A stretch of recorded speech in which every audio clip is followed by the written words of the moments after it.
बिस्मिल्लाहिर्रहमानिर्रहीम। अस्सलाम वालेकुम। आज हम डिस्कस करेंगे MTH 632 असाइनमेंट नंबर 2 जिसकी ड्यू डेट जो है वो 20 दिसंबर है। तो आपकी ये असाइनमेंट मॉड्यूल 1 to 20 आई है जो कि आपके लेक्चर नंबर 1 to 10 बनते हैं। तो आपके सबसे पहले कुछ रूल्स हैं जिनको आपने असाइनमेंट बनाते हुए ध्यान से अपनी असाइनमेंट को सबमिट कराना है। तो हम इन रूल्स को सबसे पहले डिस्कस कर लेते हैं। आपने LMS के थ्रू अपनी असाइनमेंट जो है वो अपलोड करनी होती है। वर्ड फॉर्मेट में करें, स्कैन इमेज करके नहीं किया करें। और मैथ टाइप एडिटर से जो है वो अपनी असाइनमेंट जो है वो बना लें।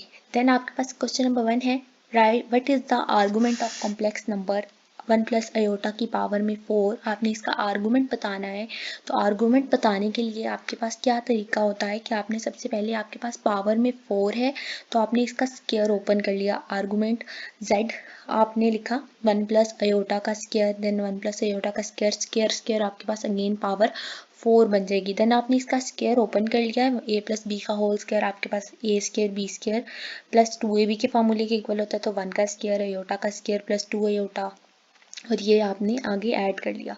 फिर आयोटा का स्क्वायर आप यहाँ पर ऐड कर लें अपने से आगे नेक्स्ट कि आपके पास आयोटा का स्क्वायर किसके इक्वल होता है, यहाँ पे स्क्वायर आएगा, ठीक है। आयोटा का स्क्वायर आपके पास -1 के इक्वल होता है। आप अपना स्टेप यहाँ पे ऐड करें। फिर ये 1 -1 यहाँ पे भी आयोटा का स्क्वायर -1 के इक्वल 2 आयोटा इंटू 2 आयोटा आपके पास बाकी बच गया। देन 4 आयोटा का स्क्वायर, और आयोटा का स्क्वायर आपने अगेन यहाँ पे लिखना है कि वो -1 के इक्वल है और आपके पास इसका आंसर -4 आ गया। देखिए अब आपने इसका आर्गूमेंट बताना है, मतलब आपने बताना है कि ये आपके पास किस क्वाड्रेंट में लाई कर रहा है आपका।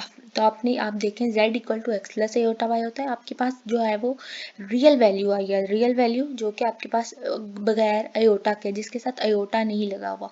तो x की वैल्यू -4 प्लस अयोटा, y यहाँ पे कुछ भी नहीं आया तो y की वैल्यू आपके पास 0 है। तो आप यहाँ पे लिखेंगे प्लस 0 अयोटा इंटू 0, ठीक हो गया। अब आपने क्या करना है, इसके बाद आर्गुमेंट ऑफ z आपने इसका एंगल फाइंड करना है, वो थीटा आपका किस एंगल कोऑर्डिनेट में लाई कर रहा है। तो देखिए आपके पास x लेस देन 0 है और y आपका ग्रेटर देन और इक्वल टू 0 है। तो आपका कोऑर्डिनेट जो है वो ये लाई कर रहा है पाई माइनस टेंजेंट इनवर्स। इसके लिए इस आर्गुमेंट के लिए आप फार्मूला यूज करते हैं पाई माइनस टेंजेंट इनवर्स। आपके पास वैसे थीटा फाइंड करने का फार्मूला होता है tangent inverse of Y over X. जब आप सिंपल आपके पास x भी पॉजिटिव हो y भी पॉजिटिव हो। यहाँ पर आपके पास x नेगेटिव हो और y पॉजिटिव हो तो उसके लिए आपके पास कोऑर्डिनेट जो है वो थर्ड कोऑर्डिनेट होता है पाई माइनस टेंजेंट इनवर्स ऑफ। आप टेंजेंट की वैल्यू में से पाई को माइनस करते हैं तो y ओवर x होता है। y की वैल्यू आपके पास 0 और x की वैल्यू आपके पास -4। देन आपने इसको सिंप्लीफाई कर लिया, टेंजेंट इनवर्स ऑफ 0 आपके पास 0 आंसर देगा। तो पाई माइनस 0 आपके पास इस पूरे 1 प्लस आयोटा की पावर 4 का आर्गुमेंट जो है वो पाई आ चुका है। इसको आप आंसर को आप 180 डिग्री भी लिख सकते हैं।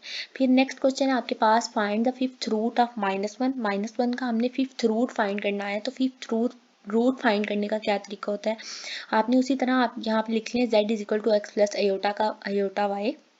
आपके पास ये रियल वैल्यू है, x है -1 प्लस 0 आयोटा। देन आपने उसका एब्सोल्यूट मॉड ले लेना है, मॉड लेने से हमारे पास उसका r आ जाएगा।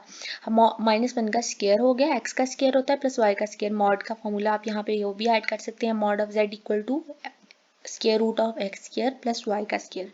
तो -1 का स्क्वायर प्लस 0 का स्क्वायर आपके पास मॉड ऑफ z 1 आ चुका है। अब आपने फिर अगेन इसका आर्गुमेंट फाइंड करना है। तो देखिए हमारे पास क्वेश्चन नंबर 1 की तरह का बिल्कुल सेम ये कि आपके पास ये थर्ड कोऑर्डिनेट में लाई कर रहा है, x लेस देन 0 है, y ग्रेटर देन 0 है।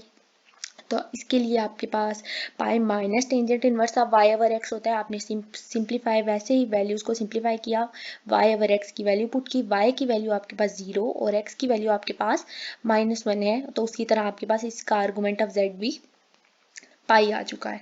देन आपने फिफ्थ रूट फाइंड करना है, 5 रूट्स फाइंड करने हैं -1 के। तो आपने क्या करना है, z आपके पास इक्वल होता है पोलर फॉर्म में r e की पावर में आयोटा थीटा के।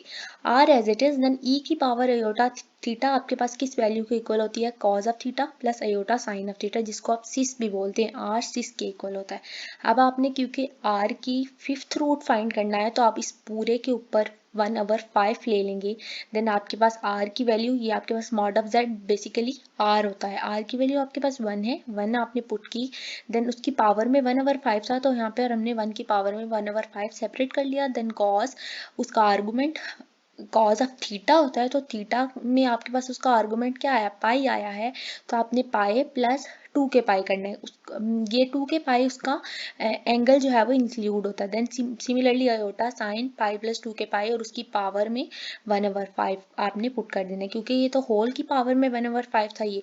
फिर जब हम पावर को रिड्यूस करेंगे तो पावर क्या होती है, पावर आपके पास स्टार्टिंग में आ जाती है, तो आपके पास जब पावर स्टार्टिंग में आ जाएगी 1/5 स्टार्टिंग में आएगा, तो 1/5 कॉस पाई प्लस 2 के पाई, तो ये 1/5 कॉस के साथ भी मल्टीप्लाई होगा, साइन के साथ भी, तो ये कॉस के साथ जब मल्टीप्लाई होगा तो पाई प्लस 2 के पाई बाय 5 उसके एंगल में जाके मल्टीप्लाई होगा, देन साइन के भी एंगल में जाके मल्टीप्लाई होगा, देन आपने 5 रूट फाइंड करनी है, 5th रूट फाइंड करना है -1 का, तो आप किस तरह से फाइंड करेंगे, आपके पास जेड के होता है बेसिकली, ये हमने के लगाने का मकसद ये था कि हम 5 रूट फाइंड कर सकें, तो आपके पास के की वैल्यू जो है वो 0 से स्टार्ट होती है, और अगर आपने 5 रूट फाइंड करने हैं तो आप देखें 0 1 2 3 4 हमारे पास 5 वैल्यूज बनी है ये, और अब हम इसका रूट फाइंड कर लेंगे। देखिए सबसे पहले हम k इक्वल टू 0 पुट करेंगे, यहाँ पर हम k इक्वल टू 0 यहाँ पे स्टेप ऐड कर लें, फॉर k इक्वल टू 0, तो जब आप k इक्वल टू 0 पुट करेंगे पाई प्लस 2 k पाई पुट करना है, तो k की वैल्यू 0 हो गई, तो आपके पास पाई बाय 5 इसका आंसर आया, आयोटा साइन, सिमिलरली साइन में वाले एंगल में भी आपने पाई के इक्वल टू 0 पुट किया, आपके पास इसका answer pi by 5 cos pi by 5 plus iota sine by 5, और आप इसको लिखते हैं सिस पाई बाय 5 कॉस और एयोटा साइन इसका मतलब होता है। देन आपने नेक्स्ट क्या करना है, आपने फॉर के इक्वल टू 1 के लिए वैल्यू चेक करनी है, के इक्वल टू 0 के लिए हमने चेक की, अब आपने के इक्वल टू 1 के लिए चेक करनी है, और के इक्वल टू 1 के लिए आपने सिमिलरली के की रिप्लेसमेंट में 1 पुट करना है, और उसी तरह से वैल्यूज को फाइंड आउट करते जाना है। इसके लिए हमारे पास कॉज 3 पाई, इसके लिए साइन 3 पाई आएगा, तो हम इसे लिखेंगे सिस 3 पाई बाय 5, फॉर के इक्वल टू 2 के लिए चेक करेंगे, तो 2 इंटू 2 पाई 4 पाई प्लस पाई आपके पास 5 पाई, और ये आपके पास 5 और 5 नॉमिनेटर डिनोमिनेटर आपस में कैंसिल आउट हो जाएंगे, और आपके पास सिर्फ पाई बचेगा, जिसको हम कहेंगे सिस पाई, आपके पास आंसर आ चुका है। देन आपके पास के इक्वल टू 3 के लिए वैल्यू अपने चेक करनी है, तो आप के इक्वल टू 3 के लिए भी इसी तरह से चेक कर लेंगे। अब हमने के की रिप्लेसमेंट में हमने 3 रखा और इसको सॉल्व किया, तो आपके पास 3 इंटू 2 6 पाई प्लस पाई आपके पास 7 पाई हो चुका है, इसको भी आपने 7 पाई किया साइन भी, तो ये आपके पास 6 7 पाई बाय 5। सिमिलरली के इक्वल टू 4 के लिए, तो आपके पास 4 इंटू 2 8 प्लस पाई आपके पास 9 पाई बाय 5 हो गया, और ये आपके पास 6 9 पाई बाय 5 आ गया, और ये हमारे पास 5th रूट था हमारे पास -1 का। इसी तरह से हमने इसको फाइंड आउट करना है। अब यहाँ पर एक मिस्टेक है, यहाँ पर ये ब्रैकेट लगी है, आप बेशक इस ब्रैकेट को जो है वो ख़त्म कर दें, और अगर लगाना चाहते हैं तो इसकी स्टार्टिंग में भी एक ब्रैकेट जो है वो लगा दें। यहाँ पे सारे की ब्रैकेट देखें शो हो रही होगी आपको। ये थी आपकी असाइनमेंट। वीडियो अच्छी लगी हो तो लाइक करें, मेरे चैनल को सब्सक्राइब करें, और अपने फ्रेंड्स के साथ MTS 62 की असाइनमेंट को शेयर करें। अल्लाह हाफिज़, थैंक यू।